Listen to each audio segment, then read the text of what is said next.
Hi friends, జనాలు social మీడియాలో craze కోసం రకరకాల విన్యాసాలు చేస్తుంటారు. కానీ ఆ క్రేజ్ ఒక మనిషి కెరీర్ని, జీవితాన్ని నిలువులా ముంచేస్తోందని ఎవరైనా ఊహిస్తారా?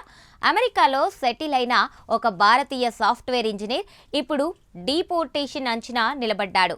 వాషింగ్టన్ డీసీలో అతను చేసిన ఒక డాన్స్ వీడియో ఇప్పుడు అంతర్జాతీయ స్థాయిలో చర్చనీయాంశమైంది. అసలు అతను చేసిన తప్పేంటి? అమెరికా ప్రభుత్వం ఎందుకంత సీరియస్గా ఉంది? ఈ స్టోరీలో చూద్దాం. వివరాల్లోకి వెళ్తే, ఈ నెల ప్రారంభంలో మధు రాజ్ అనే ఇండియన్ టెక్కీ ఒక యువతితో కలిసి వాషింగ్టన్ డీసీలోని national world war II memorial దగ్గర ఒక డ్యాన్స్ రీల్ చేశాడు. డోంట్ రష్ ఛాలెంజ్ పేరుతో చేసిన ఈ వీడియో నిమిషాల్లో వైరల్ అయ్యింది. అయితే అది పాజిటివ్గా కాదు, నెగిటివ్గా. ఆ మెమోరియల్ అనేది రెండో ప్రపంచ యుద్ధంలో ప్రాణాలు కోల్పోయిన 4 లక్షల మంది అమెరికన్ సైనికుల త్యాగానికి గుర్తు.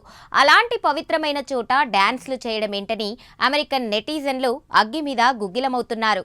ఇక్కడ మనం గమనించాల్సిన ఒక నిజం ఉంది ఫ్రెండ్స్. కేవలం అగౌరవంగా ప్రవర్తించడమే కాదు, చట్టపరమైన నిబంధనలు కూడా ఉల్లంఘించబడ్డాయి.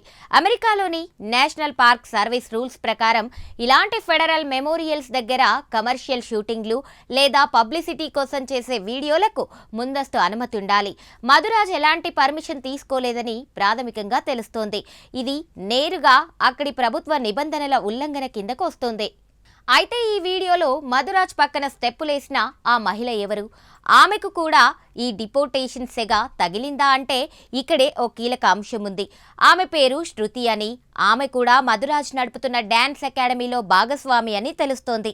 ఒకవేళ ఆమె అమెరికన్ సిటిజన్ అయితే ఆమెపై కేవలం జరిమానాతో కేసు ముగిసిపోవచ్చు. కానీ మధురాజ్ H-1B వీసా మీద ఉండటం వల్ల అతని పరిస్థితి విషమంగా మారింది. ఒకవేళ వీరు కలిసి చేసిన ఈ వీడియో వెనుక ఏదైనా ఆదాయం పొందే ఉద్దేశం ఉంటే అది వీసా నిబంధనలకు విరుద్ధం. అసలు ట్విస్ట్ ఏంటంటే, మధురాజ్ H-1B వీసా మీద ఒక సాఫ్ట్వేర్ కంపెనీలో పనిచేస్తూ బయట డ్యాన్స్ క్లాసులు చెప్పడం కూడా ఇప్పుడు అధికారుల దృష్టికి వెళ్ళింది. వీసా నిబంధనల ప్రకారం స్పాన్సర్ చేసిన కంపెనీలో తప్ప బయట పని చేయకూడదు. ఈ డ్యాన్స్ వీడియో ద్వారా తన అకాడమీకి పబ్లిసిటీ చేసుకుంటున్నాడనే కోణంలో ఇమ్మిగ్రేషన్ అధికారులు ఇప్పుడు ఆరా తీస్తున్నారు. విమర్శలు వెల్లువెత్తడంతో మధురాజ్ తన సోషల్ మీడియా అకౌంట్స్ అన్నీ డిలీట్ చేశాడు. అతను పనిచేసే కంపెనీపై కూడా ఒత్తిడి పెరుగుతోంది. ఈ వివాదం మధురాజ్ వ్యక్తిగత జీవితంపై తీవ్ర ప్రభావం చూపుతోంది. అతను పనిచేస్తున్న పాలో ఆల్టో నెట్వర్క్స్ కంపెనీ ఇప్పటికే అతనిపై క్రమశిక్షణ చర్యలు చేపట్టినట్లు, అతని ఉద్యోగం నుండి తొలగించే ఆలోచనలో ఉన్నట్లు వార్తలొస్తున్నాయి. మరోవైపు సోషల్ మీడియాలో అతన్ని వెంటనే డీపోర్ట్ చేయాలంటూ వెటరనర్స్ గ్రూపులు పెద్ద ఎత్తున క్యాంపెయిన్ చేస్తున్నారు.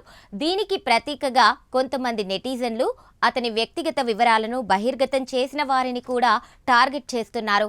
ప్రస్తుతం US ఇమిగ్రేషన్ అధికారులు అతని వీసా స్టేటస్ను అత్యంత సీరియస్గా సమీక్షిస్తున్నారు. ఏ క్షణమైనా అతని భవితవ్యంపై అధికారిక ప్రకటన వచ్చే అవకాశం ఉంది.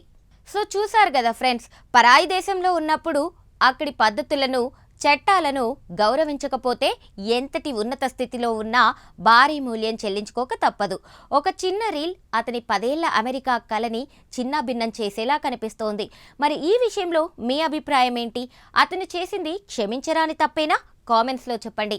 మరిన్ని వైరల్ స్టోరీస్ కోసం మన ఛానల్ని సబ్స్క్రైబ్ చేసుకోండి.